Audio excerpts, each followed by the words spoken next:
From Chicago, this is Around Comics, the comic culture podcast, where we talk about everything in and around the world of comics and comics culture.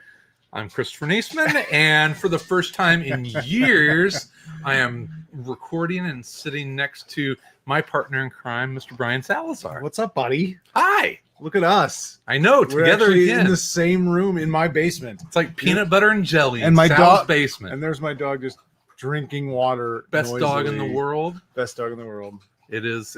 Do we have a Caters on the line? Cater's coming. He'll be here soon. I forgot to send him the link, and then long time first time ready to go. Long time first time Tom. we don't have Tom unfortunately here, but that's okay. So I am back in Chicagoland from Milwaukee. I've got some job stuff, and we were talking about it, and it's like, last week recorded out of the hotel room. It's just like being in your basement though. The dogs walking. The dogs are running around, wanting the pets. Yeah, you didn't have to go. Give the listeners what they demand. Sal's dog, because he is awesome. I was able to come down to suburban Chicago and come to my good friend's house, and here we are. It's a little dark. There you go. Yeah.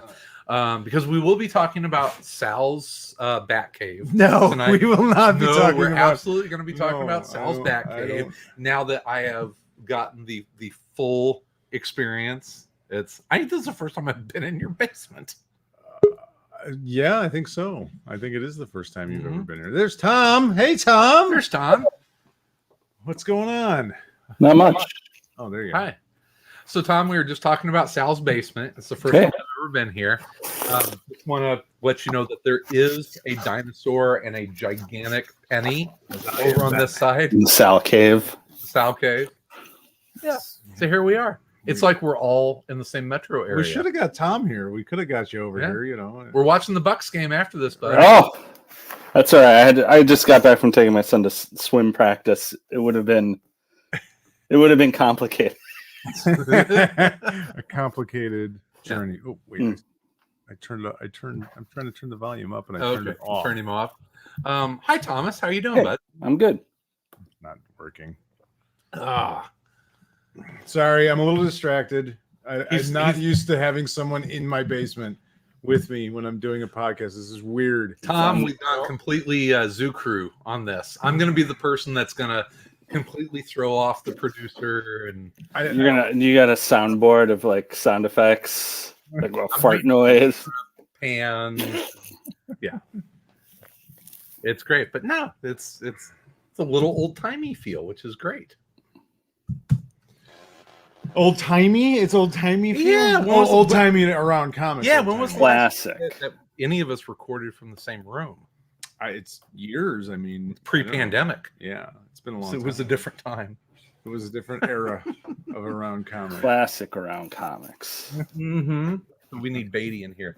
So anyway, this is Around Comics. We are a podcast that talks about comic books and comics culture. And I'm going to get the Patreon stuff out of the way real quick as we're getting cameras. We got to get way closer here. Yeah. So we do have a Patreon, which you can go to at patreon.com/aroundcomics, and you can get all sorts of extra Around Comics coverage and thoughts and opinions and all that stuff. So that's enough. You got a Tom versus coming up, Tom? Sure. I may do an interview or two one of these days. This week I'll do one. Is this the week? Is this the week for the Tarantino podcast? Yes, finally, K-Billy Super Sounds of the happening. 70s. This week, I'm excited. I was just telling Chris, I'm basically ready to quit talking about comics and just do movie podcasts now on. Done. It's way more fun. And so all of the listeners out there that hate me, and I can understand why. Please understand that I'm the person that holds this entire derelict stage car together, because Sal is ready to quit every other week. No, that's not true. I don't. I'm not. It just is a weird, like, we're in such a weird thing. We used to do the show every Friday night from we started Dark Tower and then went to Challengers and we would read the weekly comics like on Thursday. We would, get our comics on Wednesday. We'd read everything on Thursday, and Friday we would talk about. I don't care anymore that much about. Well, I know, and neither do I. Like, I don't want to do that. Like, I do like try and find something to talk about, but it's like this weird thing of like, but yeah, who gives a shit, right? Like, I have to stop thinking about it like from that perspective. I think there is a niche for the busy comic book fan that understands that if you read like 2 books a week, you know what? Still in the game. Well, the funny thing is I've talked to people that listen to the show, and the reason they listen to the show is because they don't read comics and they kind of want to just know what's going on in the industry. We're wrong.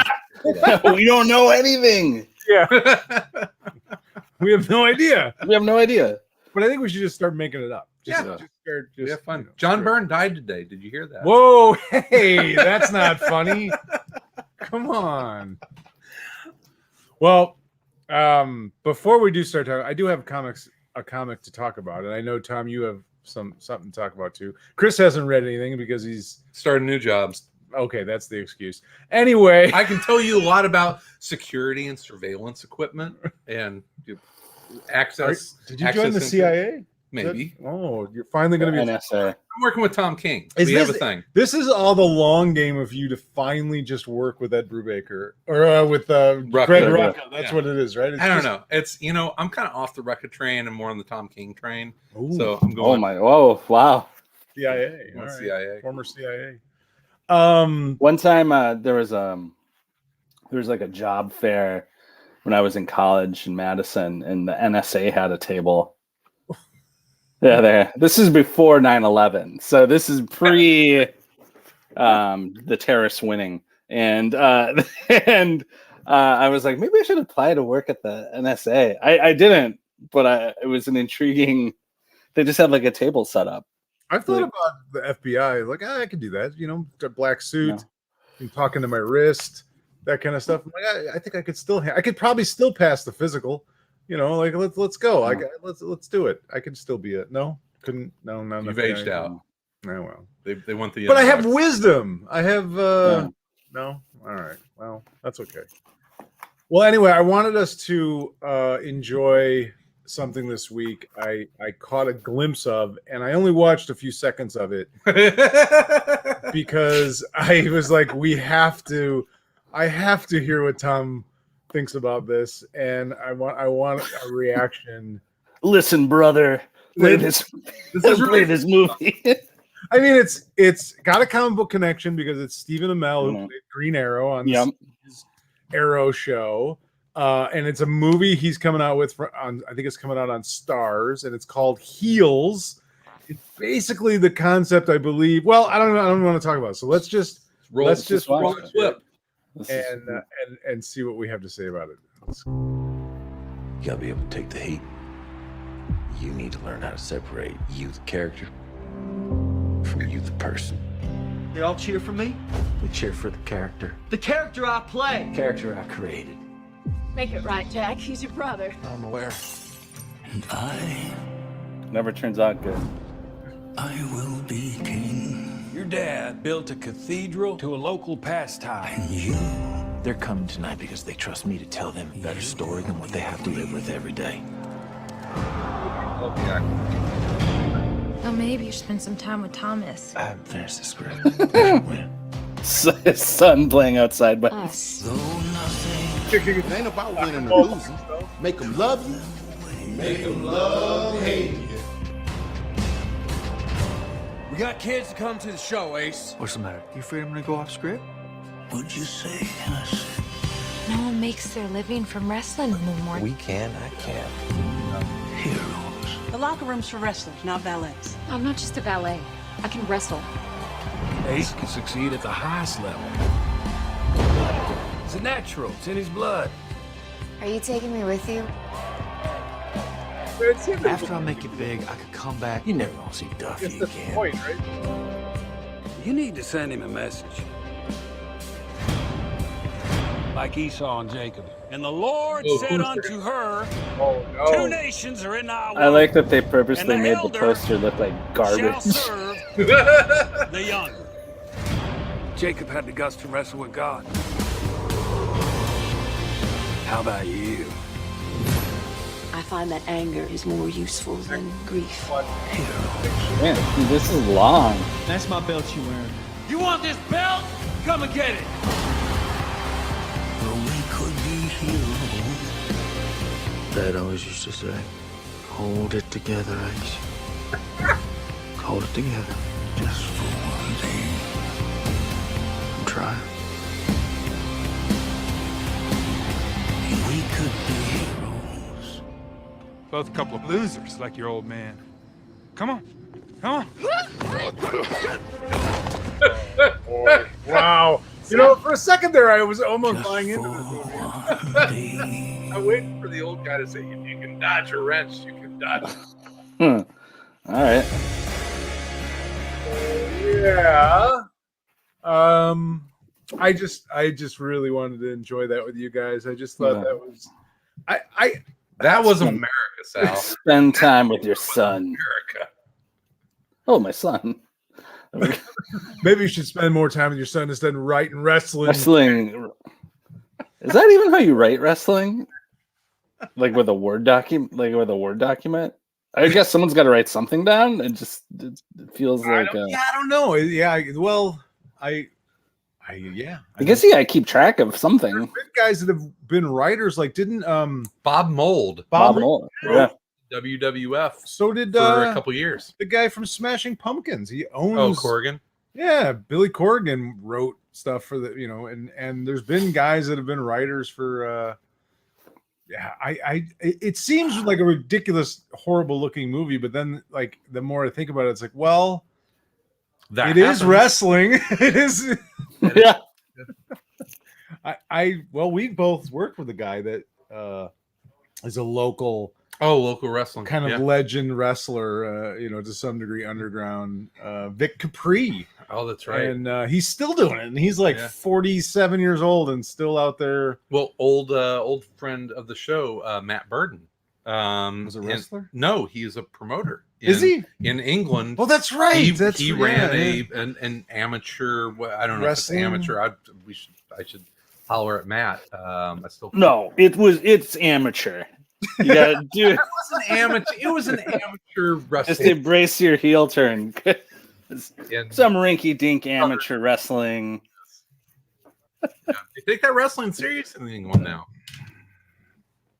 It's theater. It is. It's theater in England, isn't it? I don't know. What do we have? We have comments here. I can't see. Yeah, Wayne. Joe. Joe. The two of you in the same room, just like it's a weird energy. Mm-hmm. It is. Joe says, "Welcome to Georgia." Welcome to Georgia. Why isn't they're not showing up for some reason? Oh well. No more comments. Yeah. Sorry, it's not working today. And Wayne said, our good friend Wayne, who always chimes in, he says, "Didn't we already see this?" And it was called The Wrestler. And I will say no, because The Wrestler was actually a good movie. It was a good movie. Yeah. Although, it's interesting with Mickey Rourke now. Mickey Rourke was such a talented actor, and I guess he still is, but he's so bizarre looking, really limited in what he can do. Like, wrestler, former, he has narrowed down the villain in a superhero movie. Able to be in superhero villains. That's about it. Yeah. Those are the super villain hill wrestlers. Those are the two things you can do now. It's too bad nobody makes like the cheesy, like Vincent Price horror movies, because he could have been like, the goon in those movies, or he could play a hockey goon. There's never enough hockey goon movies. Well, I mean, if we're going to talk about movies and some, have you seen Goon? Yes, I have. Have you seen movie? Have you seen Goon 2? I have not seen Goon 2. Well, then you don't know what you're talking about. Goon was a great movie. No, Goon was. I don't know if it was a great movie. Really good. It was an entertaining film. It was a very entertaining way to spend your Saturday. It was entertaining. Would you consider it cinema? I almost spit Rupert. No. Definitely. A fine piece of cinema. Lowbrow entertainment. Mm-hmm. Yeah, but authentic lowbrow entertainment. I don't know how. I thought it was a very authentic movie. That Goon? I thought Goon was a very authentic movie. Based on a true story, Sal. Based on is the key there. I don't know that it was what else authentic. Do you need? What else do you need? Based on a true story. Dude, the guy got punched in the face 75 times and then got up and walked he was away. A goon. That's yeah, what that he gets doesn't paid happen to goons. They get hit a couple of times and they go down and then somebody breaks it up. I miss this so much. Being able to sit next to you. It was like a Rocky style boxing match where everyone just like lands like bone crunching shots, just like that would knock people out like one after another. Was better than Goon. Well, yeah, no shit. What are the best? What's the best? Is Slapshot the best hockey movie? I'm such a girl. I really liked Mystery Alaska. I like Mystery Alaska. Yeah. I don't know that it's better than Slapshot. Though. It's honestly, it's probably a better movie. Mighty Ducks. I like what's the Rob Lowe one? Shoot, I can't think of the name of it. I did like, what was it, The Cutting Edge, where they was it DB Sweeney that became a figure skater? That was I guess that's a hockey movie, kind of. No, what's the Rob Lowe? Oh, shit. Love Story. The guy is a hockey player. What is the Rob Lowe hockey movie? I can't think of it. It's a really good movie. It's actually, and Patrick Swayze's in it. Oh, he's the hotshot, like older veteran. He's the heel. No, he's not the heel. He's actually like, he would be the Sam. What's the guy with the mustache from Roadhouse? He's the Sam Elliott to Patrick Swayze's Roadhouse character.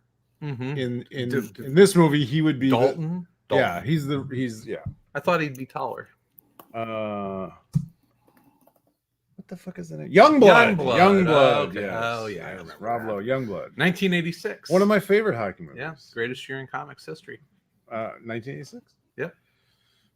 Imagine sitting in the theater reading Watchmen. The lights go down and Youngblood starts playing.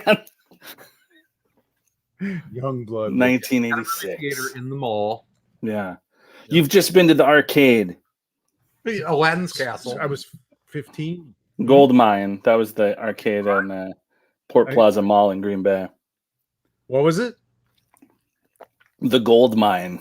Gold Mine. Nice. That was the arcade? That was the arcade, yeah. I still have a couple Aladdin's Castle tokens at home. I don't think I have any. I can't even remember. Talk about a dead currency. I can't even remember the name of the arcade. Galaga? No, it was something like Galaga or There was an arcade across the street from my house and my apartment in Madison called Ping Time. It was pretty cool. They had a lot of pinball machines. They had a Doctor Who pinball machine. There's a great arcade in Brookfield, Galloping Ghost. It's like 50. It's. I think it is now the largest collection of working stand-up arcade games in the world. And it's like $15 and you can play for as long as you want. I've been there. It's awesome. Great. It's really fun. And there's a bar across the street so you can go get a cup. Nice. What was I going to look up? I just forgot. Greatest comic book arcade game. Teenage Mutant Ninja Turtles. Or X-Men. X-Men arcade games. Better than TMNT. Got to admit. It's 1988. I'm at the roller rink. There's I'm at the roller rink. Class trip. Now, okay, so are you in the corner like looking cool or are you I'm 1988, I'm not cool at all. I'm 10 years old. I am just a horrible dork. Am I 10 years old? Or maybe I'm slightly older. Anyway, the one arcade game at the roller rink is Teenage Mutant Ninja Turtles. I'm sorry, Chris, what were you trying to say over me? 16-year-old guy hitting on the younger girls there. The really good skater who was like 16 and he worked at the roller rink and hit on the younger girls. We all hated that guy. That wasn't me. Him and his skating backwards and limboing.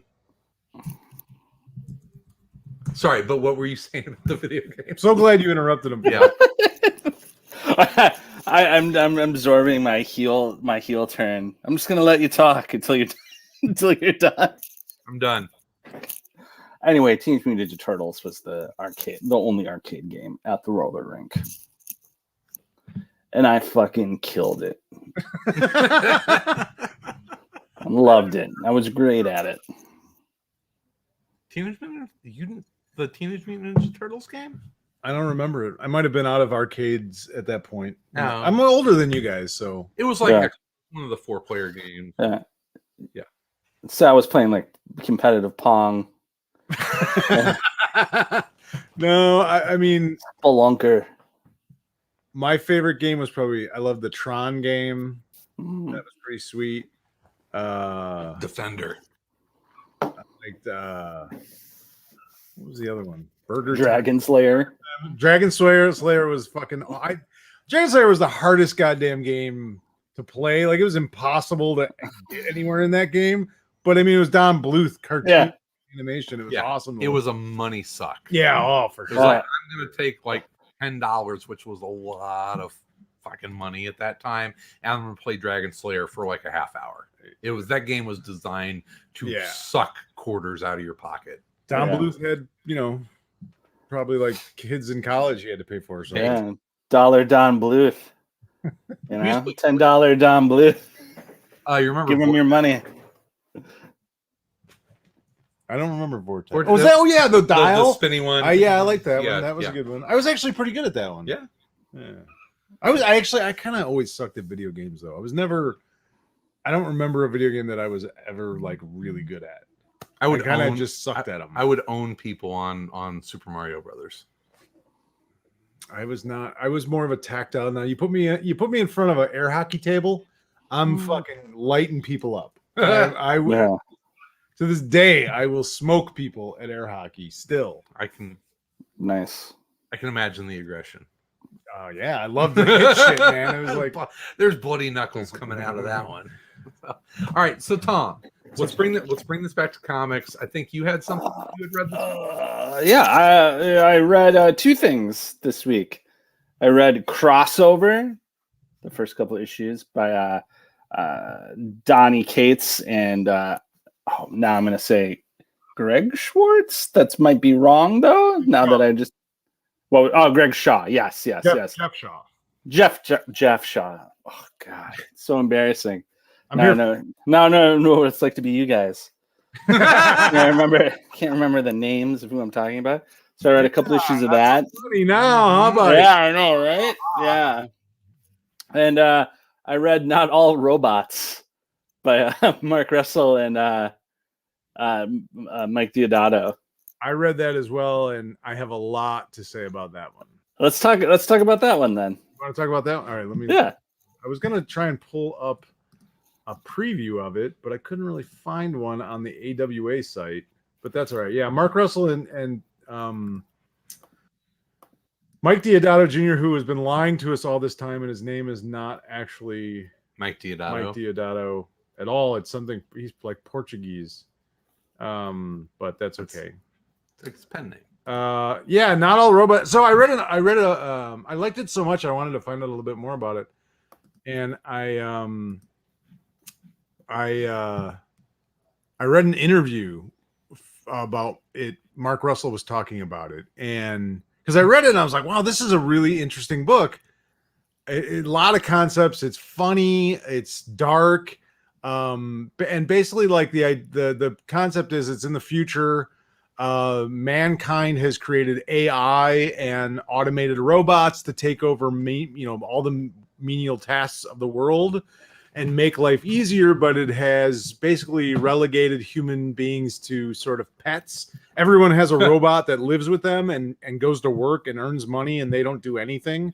People just like live lives of sort of leisure, but also something has happened where they live in bubble cities because the rest of the world is sort of cataclysmic and people die outside of the bubble city. So there's like bubble Atlanta, bubble Orlando, bubble, and you live in that city, and you have these robots work for you, but the robots are, you know, artificial intelligence, and they have emotions, and they hate their jobs, and they don't miserable like humans. And it's a really interesting sort of, you know, first issue that really kind of talks about a lot of things that we sort of are dealing with in our current state of life, where we are this service industry. You know, we create, and he talks about it in this interview. He talked about like the idea that, you know, we're sort of creating our own demise. And that's what the robots kind of talk about. Like, humans created robots, and then the robots are now taking over the planet, basically. And it's this weird cycle of like the robots are then creating better robots to replace themselves. And it's just this continuing sort of thing where they and eventually it turns into Killlock. Well, yeah. But and I couldn't help it because I read it, and then I couldn't help to think about fucking Bezos going going into space today.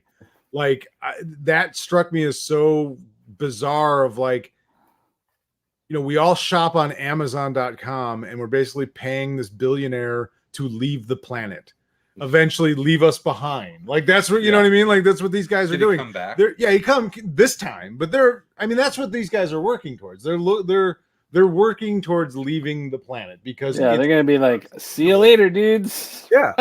And we're paying to have that happen. We're paying for our own demise. We're creating one package at a time. Yeah, and it's like this bizarre fucking thing. But, you know, he talks in the book, you know, these robots, the one family, they're the Walters, and their robot is Razorball. I don't know why the robots have like killer. It's great. They all have like the names you'd expect a robot to have in a comic book, like Slicertron, and like just like villain robot names, you know, like that the Fantastic Four would fight or something, you know, like Razorball. Yeah, exactly. Razorball is this family's robot, and he goes to work every day at this factory that makes other robots, and he hates it. He's miserable, and he's living this sort of like, he's having this sort of crisis, this midlife crisis as a robot, where he doesn't really like the family that he works for. They don't like appreciate him or respect him.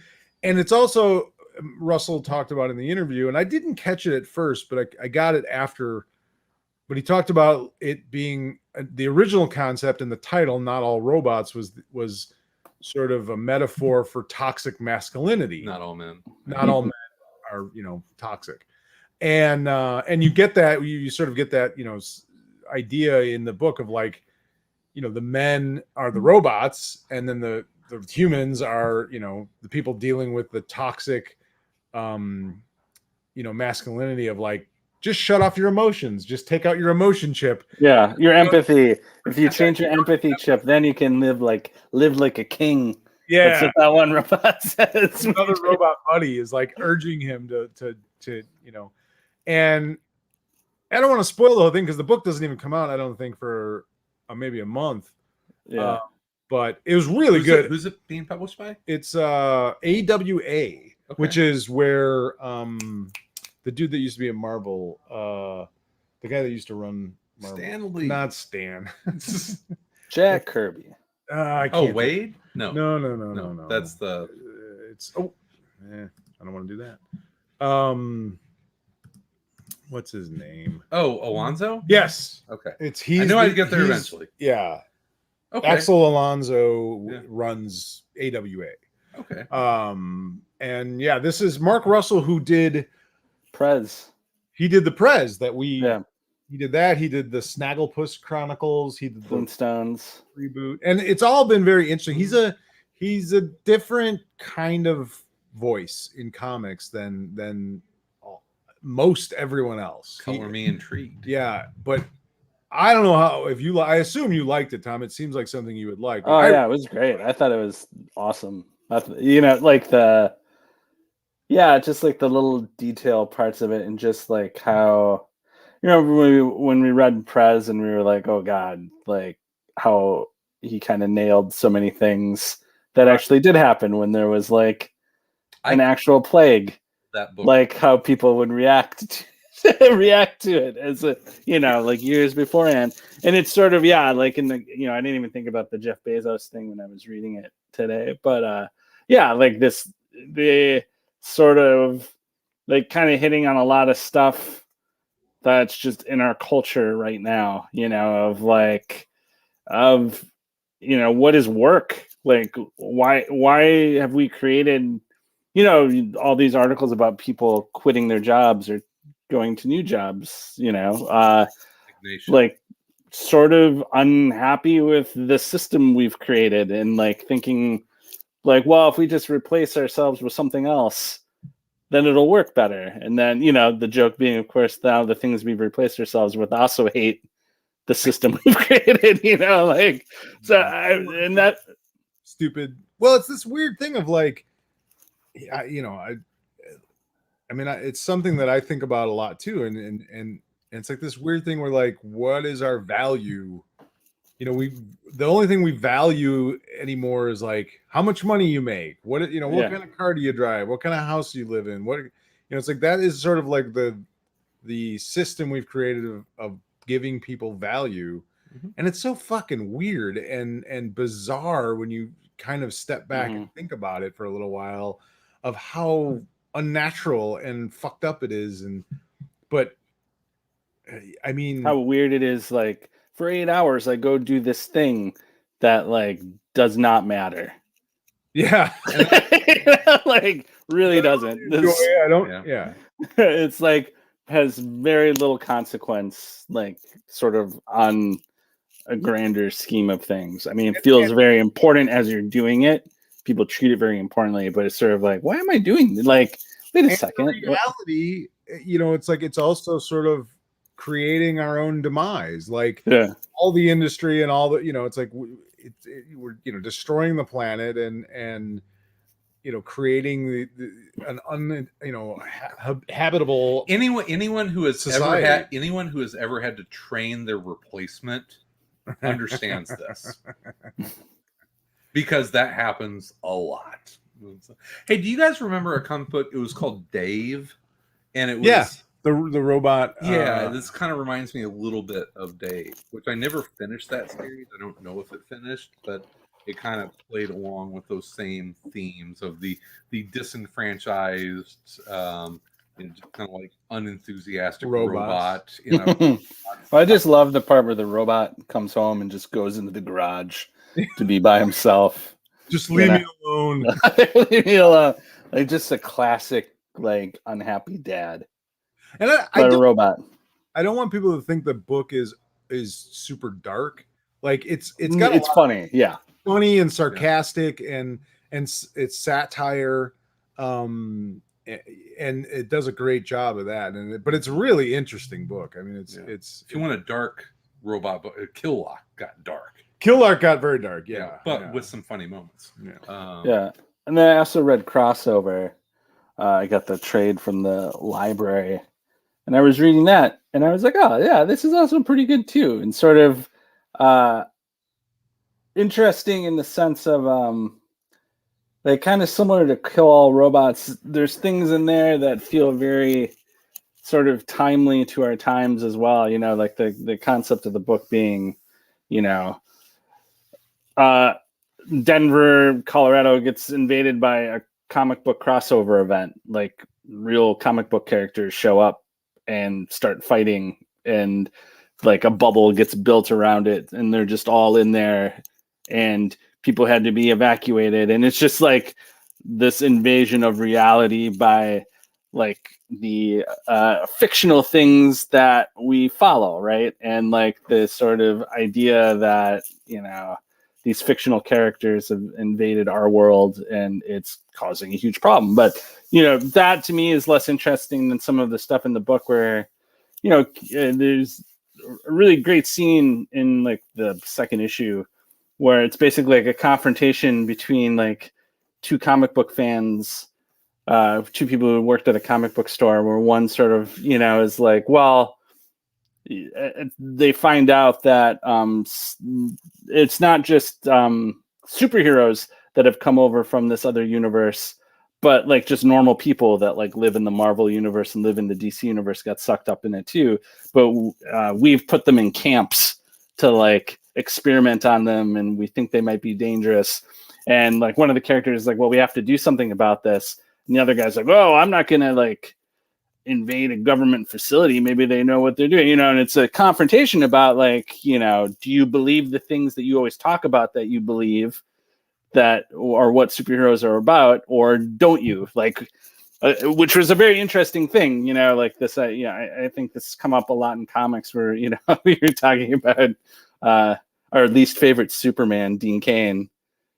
And sort of like the idea of like, okay, well, like, and it's come up a lot. I mean, Captain America, not to delve into all the, the controversy about essentially nothing all the time about Captain America, because it's such like a lightning rod of like, people assuming they think they know what the character's about or all those things. It was just interesting to see in a comic book that's pretty much like a meta discussion of superheroes in our reality, someone have like quite literal argument about like, do you actually like believe the things that the heroes believe in that you like, or don't you?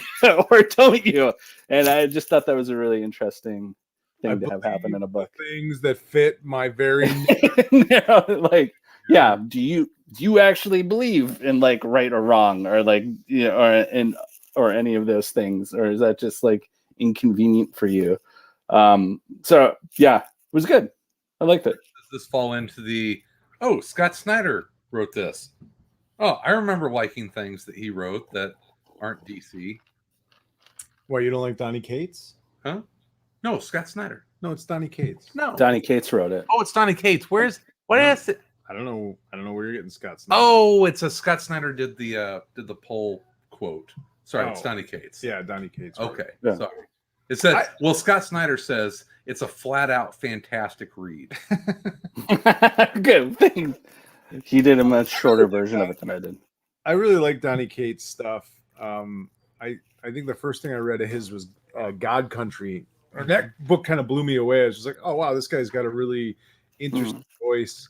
And he read on that book early. Yeah, as soon as I read it, I was just like, oh, this kid, like, he writes with like attitude. Like he just, he has fun of just like, I'm gonna make this kind of badass and awesome. And he doesn't like, but he also, there's some substance to it too. But he loves to write like the big moments, and he kind of feels a little bit like Mark Miller. I was gonna say he's got a little more, a little bit like that, yeah. but I actually think he has a little bit more to say maybe than Mark Miller. But not a high bar. Yeah, I love Mark Miller, but no, I don't go to Mark Miller comics for like commentary on the world. Right. But this one I started reading it, and I don't know, I couldn't get into it because I just kept thinking about this. Felt like something that he tried to actually get like Marvel and DC and Image to do a crossover together, and it would have been like really awesome if he could have got those companies together and do it with the greatest fan fiction comic ever. Yeah, but it was just Image characters, really. I mean, he hints at other characters from Marvel and DC and that kind of thing, but the actual characters you get to see are only from some Image comics. So it's it was a little. Does he have like Savage Dragon in there? And no, he has. Invincible. Well, he has what's his name? The Madman. Madman is a big part of it, and it's not really about but like Tom said, it's not really about them so much. It's mostly about this girl who works at a comic book store, and she's trying to be a hero, in this crazy world, kind of thing, and it deals a little bit with that, like, the realities of that. And like Tom was saying, is like, okay, are you really is this something that you live by, or is this just something that is convenient to kind of wear a Superman t-shirt but not really kind of believe in anything that he stands for, so it's interesting in that way for sure. We never see that in comics. No, and I think, well, I mean, I don't know. I mean, that's why I like the villains. They're easier to live by their standards. One of the three Jokers. One of them. Yeah. There's three Jokers. You can pick any one you want to live by. I don't know. I got to go back and read it again, but I did like, I think I only read the first 3 issues so far. Sounds cool though. It is. It's really pretty. Who does art? Geoff Shaw. Yeah. It's very pretty. Yeah, it's a very pretty book for sure. Nice. And that was the thing about the Not All Robots too, is it's Deodato, who I think he's doing more. I talked about this before. I think his style has changed over the last few years. Yeah. Like doing more digital. And I think it's actually really improved his work. Like I like his style a lot more now than I used to. And not that he was ever bad. A little bit more free. Yeah, it just seems like he experiments a little bit more, and he's gotten a little. And like the panel layouts in that book are really interesting. Yeah, like just like the way like everything is set up. There's like a definite style to it that's unique. Yeah, and I think it works well in that context too, because it's this sort of technological world that they're living in, and he gives it a mechanical feel or something to it. I don't know. Yeah. The panel layout. And he makes the robot, like I always say, gotta make those robots look different. So you can tell them apart. So you can tell them apart, because it's like if you had all your characters look the same. If a robot's going to be a major character, you better be able to tell what robot that is when they're talking. Well, this was pretty easy because it was just like he's the big red one, and then the yellow one, and they're like Tonka toys. That's what I loved about Killlock was the character creation in that book. Yeah, you could easily, that was brilliant. Yeah, tell the differences between them. Robot books are, what I was going to say about the. I don't know. There was something about the art in that book that I got a feeling of. Remember Top 10, the Alan Moore? And, yeah. There was a little bit of that feel. Yeah, I could see that. Yeah, because it was realistic, but also not. Like the things. But it's like, this is your world. This is and it sets it up really quickly. We're like, oh, okay, this is the world that this book is set. I mean, the opening line of the book the opening scene is there's 2 robots and a human sitting at a talk show, and it's called Talkin' Bot, which is a brilliant name for a robot talk show, morning show. Talkin' Bot. And the opening line is something like, human elimination, is it a good thing? Human obsolescence. Is it a good thing? Yeah, human obsolescence. Is it a good thing? And it's just funny. Yeah. I mean, not to necessarily go back to that book so much, but I love Mark Russell's sort of the way that he makes something so ridiculous seem so plausible. Or you know what I mean? Like so fictional seems so plausible. Yeah. Like he really has, I think, I don't know. You just hope that 20 years from now you don't look back and go, "Oh, wow, that was prophetic." Well, yeah, I'll be, close to death at that point. So, if I make it that far, I'll be lucky. Your unhappy house robot will smother you. They just give me a robot body, just put my brain. Oh, yeah. I'll be fine. I'll be Salbot, just walking around with your big buff robot body. Yeah, I want a giant. So my geeky thing, not comic. I mean, there are comic ties to it. Space Jam, new Space Jam. No, I'm not going to go see Space Jam. What? No. Well, I already saw it. I saw it. You're waiting for Space Jam 3 with Giannis. Giannis. I did finish Cyberpunk 2077. You finished the game. I finished the game. Oh, how many hours is that? Too many. Too many. And actually, no, I have not finished every like side mission. Oh, well, then you have. I finished the main story, and I'm probably that game tricks you into finishing the main story, and the sons of bitches. Once you finish the main storyline, then you can't like most open world games, you'll finish the main storyline and then you can go around and finish everything up and do other explorations and DLC. No, this one you end the game, and if you want to play more, it takes you back to the last save point before the point of no return. And then, so you have to finish all the side missions before. To really complete the game, you have to finish them.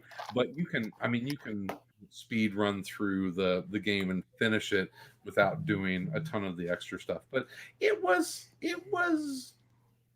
I don't regret buying it. I don't regret paying for it. Regret my choices in life. It's still buggy as shit. Like 6 months later, it's still a buggy, annoying game that is a lot of fun to play. Yeah, I started playing it again actually last month and played it for a couple of weeks, almost every day. I'd play for a little while at night or every night. Still looks beautiful. Yeah, and I still like the game a lot, but but it is always, I've almost just gotten to the point where I'm like, well, this is how the game is, so I just work around the bugs. I've only had a couple of like major bugs where, like it shut down or something, or I got trapped once. I got trapped in like a weird free fall where I was falling into thing. No, I've been there. And don't drive a motorcycle off a bridge. Yeah, no, that's not good idea. Yeah, I mean it's stupid shit like to like complete this side mission, you have to escort this person out of this zone to safety, and it's like you kill everyone, and then this person just like runs to a corner and won't talk to you. I had one. Like, son of a bitch. I had one like that. It was a mission. I had to rescue this girl from an apartment building, and she's like unconscious, so I have to carry her out, and then I'm supposed to bring her down. And you dropped her off the fire. No, and she never hit the ground. She just hangs in the air. Suspended in air. But happened to me. Yeah. And it took me a while to figure it out, but I figured out how to do it, like how to get around it. But yeah, it was just like, what the fuck is this? She's just hanging there, and I don't even know what happened because I jumped off the building, and the next thing I know, I'm on the ground and she's not there. I'm like, what happened? Where did she go? The net runner that you had to save out of.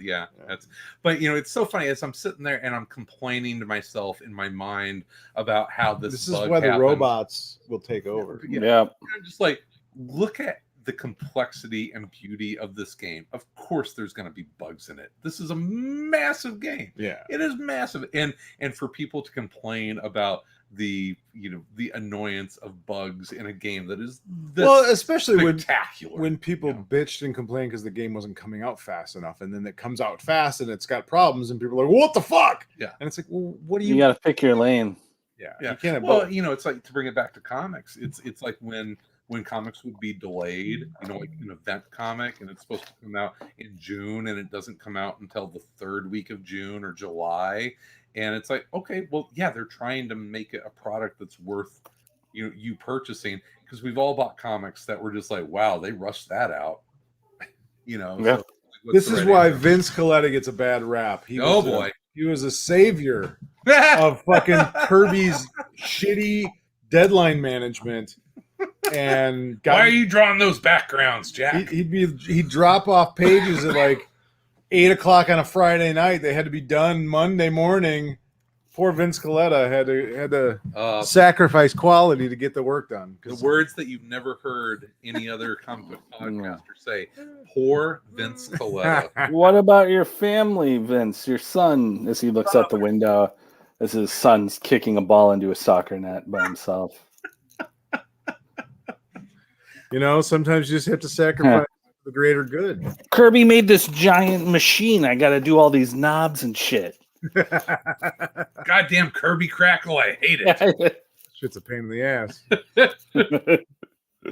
All those circles? What the hell? Yeah.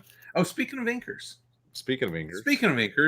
A good friend of the show, Andy Parks, was posting on the good friend. He is a good friend of the show. I haven't heard from him in years. I don't do a baseball game with him next week. Maybe he's a good friend of you. Yeah.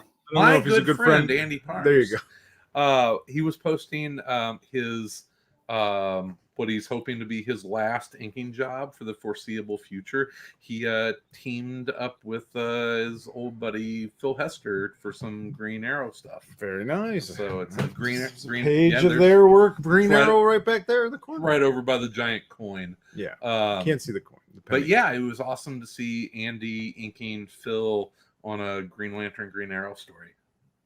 I have not seen it yet, but I will check it out because he's your good friend. My good friend Andy Parks. I don't have any good friends. It's true. Yeah, it's because there's no friends in comics. This is true. I'm full of toxic masculinity. Yeah. Not all Sals. Not all Sals are evil. Just this one. Yeah, we don't care what he says, Wayne. I don't know. I haven't read it. Oh, I did read another book. I forgot I had another book, and I can't think of the name of the book though. What the hell is it The called? Bible. While you're looking for that, Beyond the Breach. The good word. The Bible. I did read the second trade of Firepower this past week, which is the Robert Kirkman, Chris Somney kind of their take on Iron Fist, basically. And if you like the first trade, the second one is more of that. More of that, exactly. It was enjoy, and it's great to see Chris's art. I'm not going to say it's a super deep and moving story, but it's fun. It's karate, kung fu. It's kung fu. Yeah, karate. Chris Somney annoys me so much in how good of an artist, like how he pumps out amazing stuff almost effortlessly. And I know it's not effortlessly, but it just makes it look that he way. Makes it seem like it's like simple, which makes him so great. But it's just like, God, I hate him for that. I think he's one of those rare cases of he is doing what he was kind of born to do. All that dude does, as long as I've known him, is draw. He draws on everything. If he's sitting down, he will just mindlessly draw on things. Draw and drink coffee. Yeah. I read a book called Beyond the Breach from Aftershock Comics. It's from Ed Brisson and Damian Cusero, something like that. Cusero. It's a fun. It kind of felt like an 80s Stephen King. What am I thinking of? Steven Spielberg. Oh. It felt like a Steven Spielberg movie a little bit. It felt like an E.T. or like a Gremlins or something like that. It had that sort of vibe, but it starts off very quickly about a woman whose evidently boyfriend cheated on her with her sister while she was comforting their mother who had cancer. But it's not a dark book.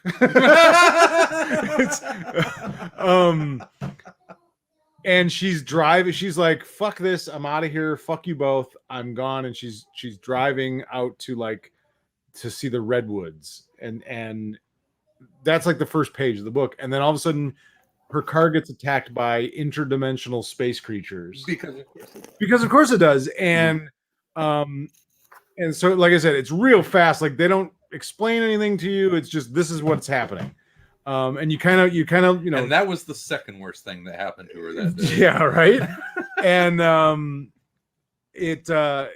then her car crashes. She is like, what the fuck is going on? She has to help this one guy's getting eaten by one of these creatures, and then she finds this little little boy. I can't remember. It's a boy or a girl. It's a little child thing. And she basically has to try and save it, and they run off. And it's like I said, it felt very much like a Spielberg movie from that sense. Like it was just real fast, and the action was great, and it looked awesome. The creatures looked awesome. And then you got to the last scene of the book, and I don't want to spoil it, but then all of a sudden something sort of changes, and it got really creepy all of a sudden. Like the creatures, they do something that changes what you thought about it at first. And I was like, ooh, this is really good. Like, I really like this book now. I mean, I kind of liked it, all the way. Yeah, I wasn't like in love with it. It was like, oh, this is okay. And then all of a sudden, like the last couple of pages, like, ooh, that made it more interesting. And now I want to see what happens next. So it was it wasn't like a thinker like the Mark Russell book necessarily. It was more just sort of a straight action sort of thing. But it was really well done. It looked great and it was fun and like a really great action thing, and maybe with some creepier horror elements too as it goes along. But yeah, so it was a real cool book. I dug it. Yeah, what I love about kind of the sub theme of a lot of the books that we're talking about is these are a lot of Marvel and DC talent, and they're all publishing books from publishers that I hardly even know or are like 2, 3, 4 years old. I'll tell you what, man, there's some really good publishers out there now, some really good comics that are coming out from other publishers than Marvel and DC. I probably read more stuff from other publishers than Marvel and DC, nowadays. And I think a lot of these guys have wised up. Like, they're not wasting their good ideas necessarily on Marvel and DC. It's like, why should I do that when I can make my own and then go sell it and keep the rights? And I think that's been kind of the theme for a few years. What I see now is that there are more and more publishers that are available for creators to go to. It's like Aftershock. I don't even know who they are, but they put out some really good books. Some good books. Yeah. And like AWA, you have TKO. There's some. I mean, there's a couple. I don't even know where you get the goddamn books at, but I've been sent some previews and stuff. There's some good.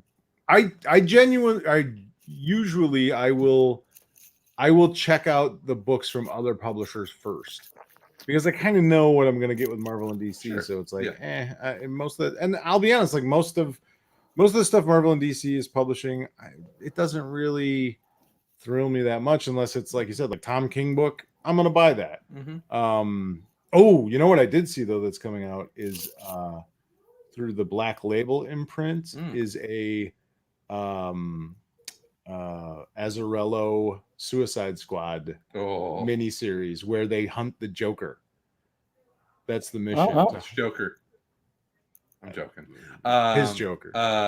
Art. I can't remember. It's not Rizzo. It's not. No, it's the Bendis artist. Maleev. It might be Maleev. Oh, Azzarello and Maleev. Let me look it up. Yeah.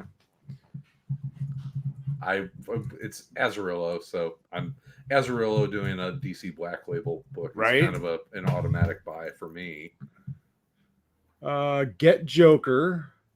Alex Maleev. Yeah, it's Alex Maleev and really? Yeah. Wow, I would never think of teaming them up, but somebody did. Yeah. Someone thought of it and someone did it. Yeah.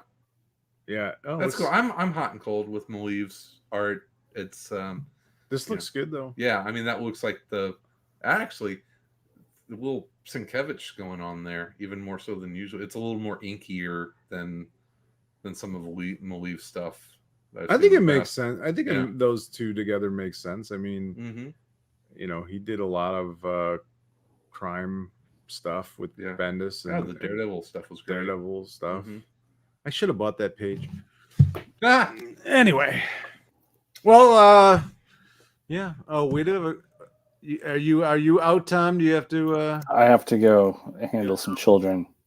Wrangle your children. Are they outside playing soccer by themselves? Yeah, I'm looking out the window. I got an empty Word doc of. The yard needed to be mowed really bad. I'm just like, try to play soccer on. Why don't you go play? I'm too busy writing wrestling. I'm too busy reading wrestling RPG rules to play with you. For a game I'll never get around to playing, but I must understand the rules. All right, I will talk to you guys next week. All right, man. Bucks and 6. Hopefully. Oh, maybe 7 if they have to. 6. Yeah, let's keep it at 6. I don't want to go back to Phoenix. Let's go 8. Does that happen? Yeah, 9. All right. All right, later, guys. All right, bye, Tom. Now it's just us, buddy. It is. We had a question from Wayne. He said, "Do you guys have Chris Somney's Daredevil Artist Edition?" I do not.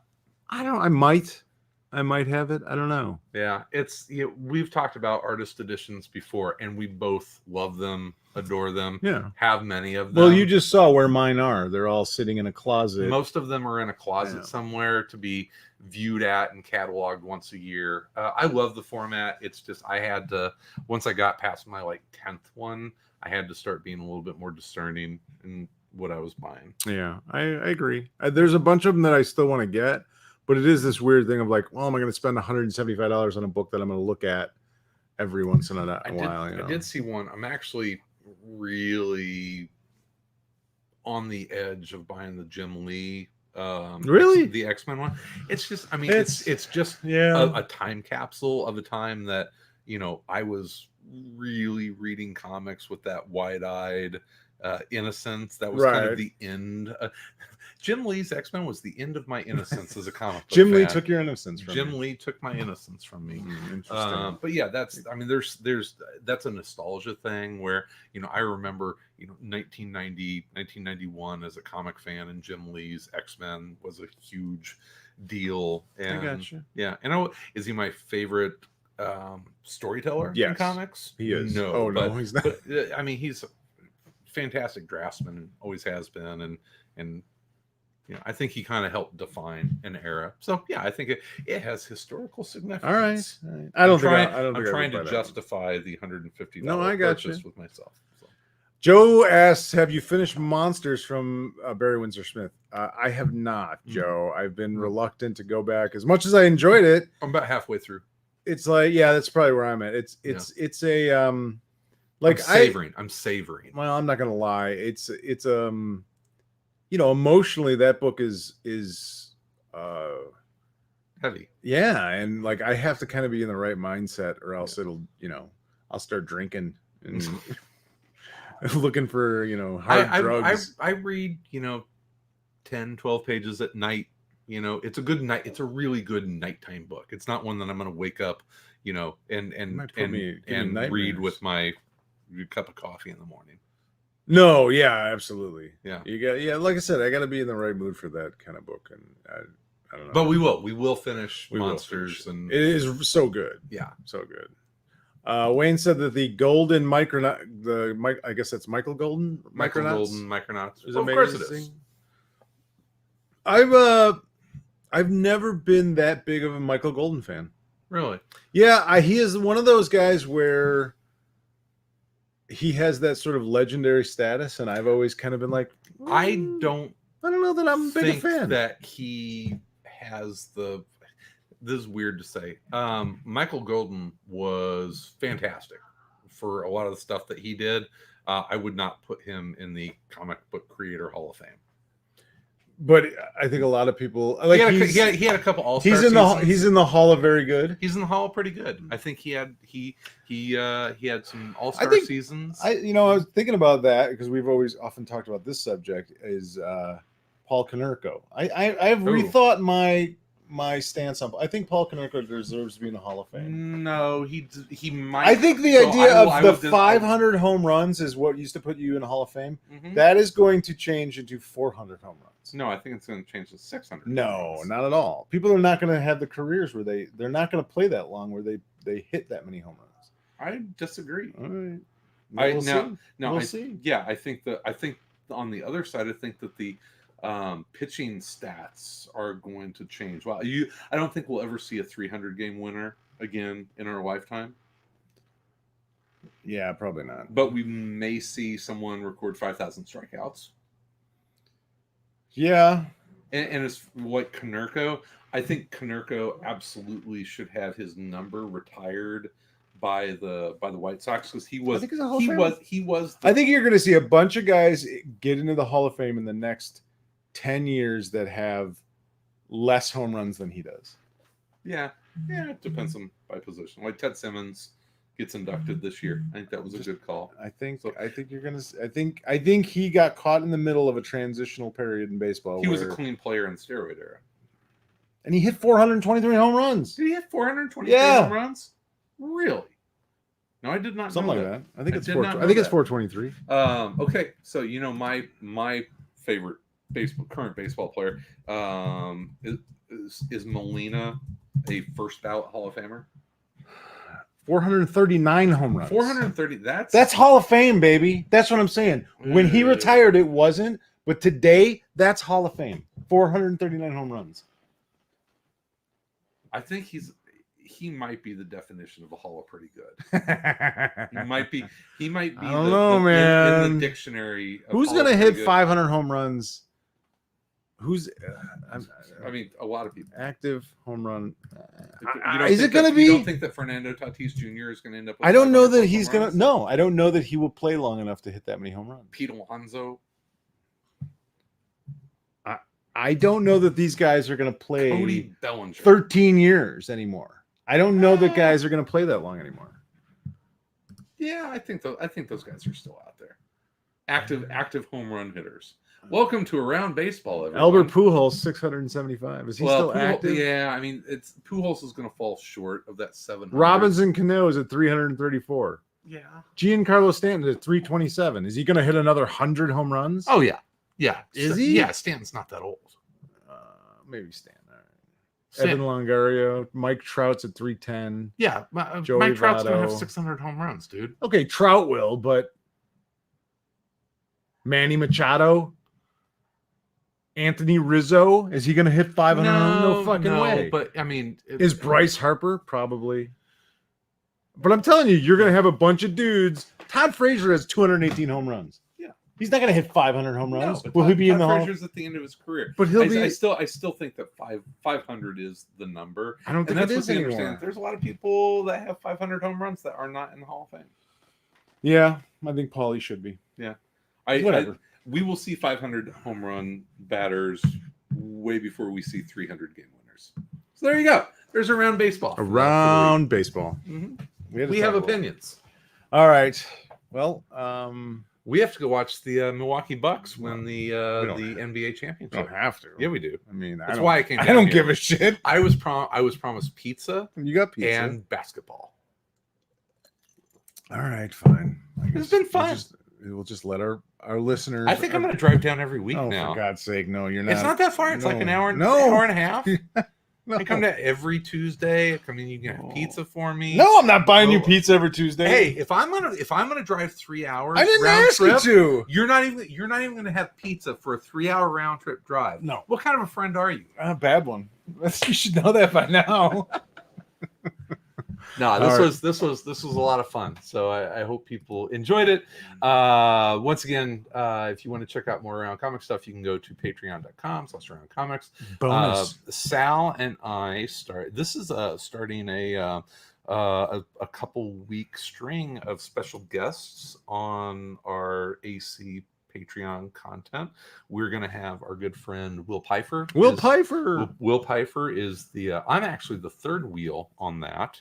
Yeah, there's not going to be a lot of room for you to talk. No, I'm just warning you now. I'm directing traffic and will mostly nod and look pretty. But we start K-Billy Super Sounds this week. We're starting with Reservoir Dogs. That will be available on the regular Around Comics. I got to watch it. Oh, I've watched it. I have to watch. I mean, I've seen it stuff 5 times. Yeah, but at least everyone dies. Do they? That's actually a question. Or do they? Does. So we'll be starting with Reservoir Dogs this week, and every month we'll have a new Tarantino movie, and we're doing the deep dive. So you're going to get the Tarantino screenplays as well as the written and directed. We're gonna act them out. We're gonna take the screenplays. And we're gonna do a table read where we each play like 7 characters, and I do Sam Jackson. We do have. I'm going to institute the hard rule that our discussions will not run longer than the runtime of the movies. I can't promise I'm that. putting a hard stop. Listen, if you have to go, a hard stop on it. If you have to go, at 3 hours, I'll come back like 2 hours later, and you guys will be like talking about like Dr. Zhivago and its influence on Tarantino. Oh, you have no idea. Dude, I've watched like 7 to 10 episodes of 1950s Western TV show. Of course you have. Of course you have. I've been watching Wanted, Dead or Alive. Sal, what are you doing? I'm watching Bonanza. Yeah, I'm watching. No, Bonanza sucked. No, Wanted, Dead or Alive, and the other one was that I actually like a lot is Have Gun Will Travel. It's a great one. Yeah, it's a really good one. And what's the third one? There's a third one I've been watching too. I can't think of the name of it off the top of my head, but yeah, I've been watching all sorts of crazy shit, Japanese movies and black and white films and all sorts of good stuff. I love the so I've been listening to, I'm doing the audiobook for Once Upon a Time in Hollywood, and I love the almost like John Buscemi is Mr. Pink. Yeah, Steve Buscemi. Steve Buscemi, not John Buscemi. You were John Buscema. That's what I was thinking. John Buscema. Yeah. There's like a half a chapter almost dedicated to explaining Cliff's really kind of passionate love of Kurosawa, but where Kurosawa lost him. Yeah. And it's so Tarantino. It's so good. The whole book is. Yeah. I mean, it's sort of a deep dive into his way of thinking, and you really kind of start to understand. For me, I started to sort of understand a little bit more about like the way that he goes about writing a movie or writing his characters. And what I love is that the novel is not the movie. Right. It's really, it is, but it's a novelization, and the movie is his adaptation of his own novel, and it's a fascinating way to look at movie making that adapts novels to film, but you have the same creative mind behind making those changes and adjustments to make it work for a film. You got to save all this for the podcast. It's so good. You're Tarantinoing this podcast. I'm Tarantinoing this podcast. Okay, so we got that. Tom's got other stuff. It's gonna be fun. Once again, reach out to the show. Wayne and Joe, who were commenting tonight, we appreciate your comments. Yeah, always great. Always love the interaction. We love doing it. And did I have an email? Do we have an email? I want to say let's check. What you can email us at info@aroundcomics.com. Info@aroundcomics. I want to say I had an email, but maybe I didn't. Maybe it was a bullshit email. Might have been a bullshit. Yeah, I guess I did not have an email. Never mind. Okay. No email. So no emails. Who sends emails anymore? Yeah, exactly. Whenever you can just Joe says Steve McQueen and Richard Boone. Steve McQueen, Wanted, Dead or Alive. Richard Boone was a paladin in Have Gun Will Travel. And then the other show, which is the one, well, Wanted, Dead or Alive, he said, is the closest one to Lancer. Okay. But the actor, which I didn't realize, the actor who Stephen Oliphant plays is a real person. Timothy Oliphant. Boy, you're having trouble with the first names tonight. That's a real guy, and he played Lancer, or he didn't play Lancer. He played in a Western show. Yeah, that Lancer was. But then, based on, like, had a really bizarre life after that, and which I didn't realize until reading the book, and then I realized he was a real person. Like that's a real that he what I love about that book, and once again, we're going to sign off in a second, but I love that he did the entire backstory of Lancer as if it were a real story. He wrote 15 episodes of Lancer. Are you fucking kidding me? He wrote 15 fucking episodes before he wrote the movie. He wrote 15 episodes of Lancer. He's a crazy person. He is. He is a crazy person. He might be. It's oh my gosh.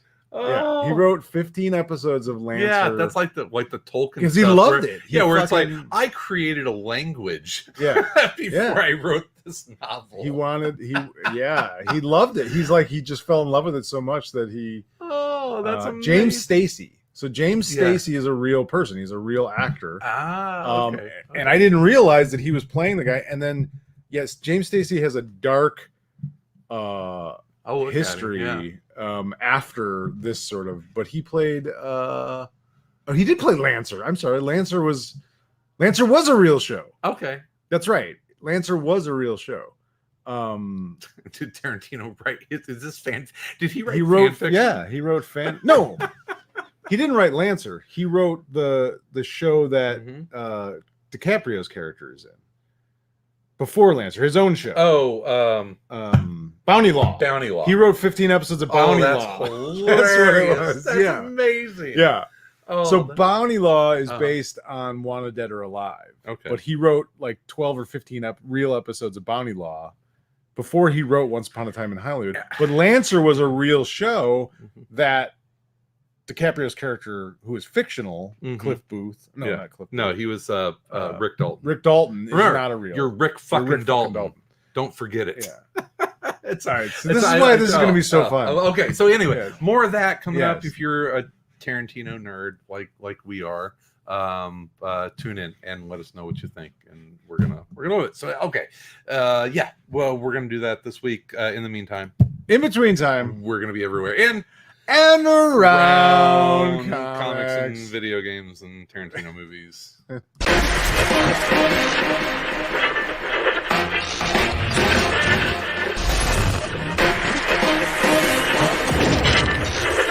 You're listening to Around Comics.